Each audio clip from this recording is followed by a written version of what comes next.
U.S. President Donald Trump's travel ban on citizens from 12 countries is in effect right now. Citizens from Afghanistan. The restrictions we're applying depends on the severity of the threat posed. The list is subject to revision based on whether material improvements are made, and likewise, new countries can be added as threats emerge around the world. So that was the original announcement. Here's who is affected so far. Citizens from Afghanistan, Myanmar, Chad, the Republic of Congo, Equatorial Guinea, Eritrea, Haiti, Iran, Libya, Somalia, Sudan, and Yemen are now banned from entering the United States. President Trump is also placing restrictions on citizens from Burundi, Cuba, Laos, Sierra Leone, Togo, Turkmenistan, and Venezuela. So for more on the ban, we're joined this morning from Washington by Andrew Seeley. He's the president of the Migration Policy Institute. Good morning. Good morning. Great to be with you this morning. I'm looking for some clarity, first of all, on the difference between the countries that sit right now under a full ban versus those that are under this partial ban. You know, I suspect the real difference between the two is countries where they don't think there's much negotiation available, where there simply isn't a likelihood of changing circumstances, and others that they're trying to pressure for some changes that would allow them to take them off the list. It's hard to tell because the criteria don't necessarily look that much different between one and the other.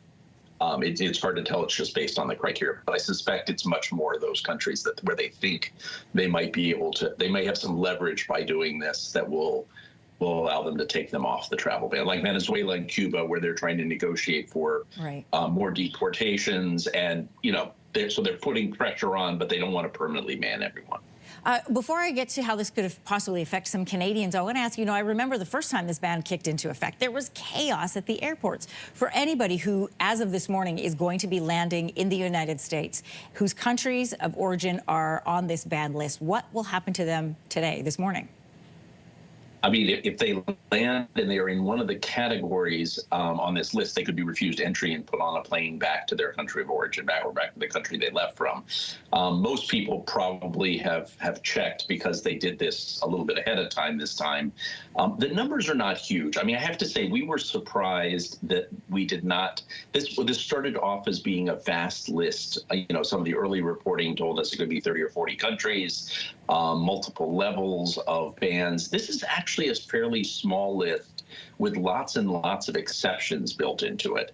And we think that the total numbers are about, if it were to, similar to last year, about 46,000 people would have been affected out of about 1 million permanent visas, and about 150,000 people out of about 10 million non-immigrant visas. So it's a small percentage of people that are likely to arrive in the U.S. Obviously important for those people, by all means, but not the same kind of vast travel ban we saw last time. You're coming to us from Washington, but I'll have to tell you, on this side of the border, there is some concern for people who have dual citizenship, who maybe were born in one of the banned country or the now banned countries in the U.S., but hold a Canadian passport. What happens to them? What are the rules for them? So what they say in the order is that anyone who holds dual citizenship is okay as long as they're allowed in from the other country, in this case Canada, right? So if you have Canadian citizenship, the fact that you have joint Burmese citizenship or Venezuelan citizenship shouldn't be a problem, right? Obviously, you'd want to check that with the consulate, with the U.S. consulate before traveling, just to make sure that there's not going to be any issues on arrival. But that is how the order was framed.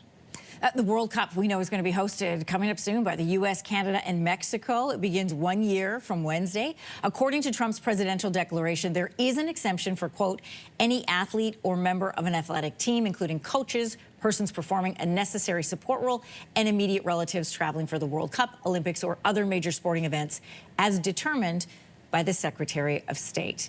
So what do we know about fans who want to travel to watch these games? And I have to tell you, as somebody who, travels with a Canadian passport, was born in another country, it really depends on who you get at the gate.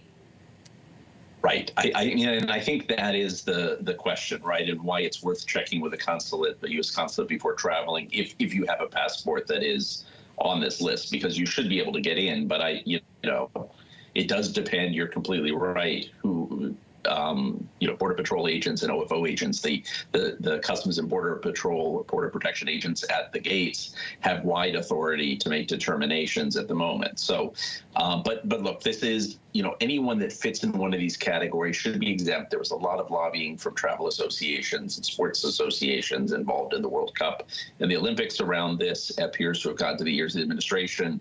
I think they are trying to, as far as we understand, they're trying to be open to people that are coming in the World Cup and the Olympics. But for fans, yes, it will affect them if they're from one of these countries. Andrew Seeley, president of the Migration Policy Institute, joining us from Washington this morning. Thanks for the update. Great to be with you. If you like that video, make sure to subscribe to the Your Morning YouTube feed, where you can find all kinds of new content posted every weekday morning.